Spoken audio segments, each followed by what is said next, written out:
বৌমা কি সাম্মা উডো ওই আমার মায়ের জামাই আইতাছে বুঝছো, ওই একটু পোলাও চাল বাইর করো, পোলাও রানবা।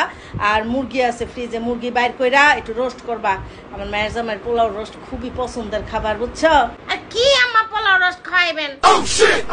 আমার মায়ের জামাই একটা সব সময় খাইলাতে আসে, কিচ্ছু আনে না। বৌমা মার কত বড় সাহস বৌমা, তুমি আমার মায়ের জামাই নিয়ে এত কথা কইতাছো? না মানে আমি বলতে চাইতেছি আম্মা যে মায়ের জামাই এত আশকারা দিয়ে না বুঝছেন, আমরা মায়ের জামাই কিন্তু বেশি লুতুপুতু করেন আম্মা।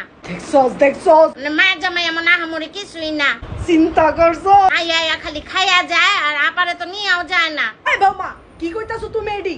না মানে দেন না 2 দিন পর আপারে কেমনে আপনার কাছে আইনা রেখা জায়গা। চুপ করো তুমি বৌমা, আর একটা কথাও কইবা না। আমি যতদিন বাচ্চা আছি আমার বাসায় আমার মাইয়া 100 বাড়াইবো, দরকার হলে সারা জীবন আমার মাইয়া আমার কাছে থাকবো বৌমা। আচ্ছা আম্মা আমি বুঝছি আপনি আপনার মায়ের অনেক বেশি ভালোবাসেন। তো বড় সাহস তোমার, তুমি আমার মাইয়ার জামাই সম্পর্কে কথা কইতাছো? আম্মা তাহলে আমিও জায়গা আম্মা, আমি আমার আম্মার কাছে যাবো। আম্মা কি লেগা তুমি তোমার বাপের বাড়ি যাইবা গায়ে হন? আপনাকে মামাই আর ভালোবাসা দেখে এখন আমারও যাইতে মন চাইতেছে আমার আম্মার কাছে। আম্মা তুমি গেলে আমার এনে কে সামলাইবো? আম্মা আপনার মাইয়া শাশুড়ি যেমনে সামাল দিতেছে আপনিও আমনে সামাল দিয়ে আম্মা। আমি যাই, আমি রেডি হই আম্মা, আমি থাকবো না। এই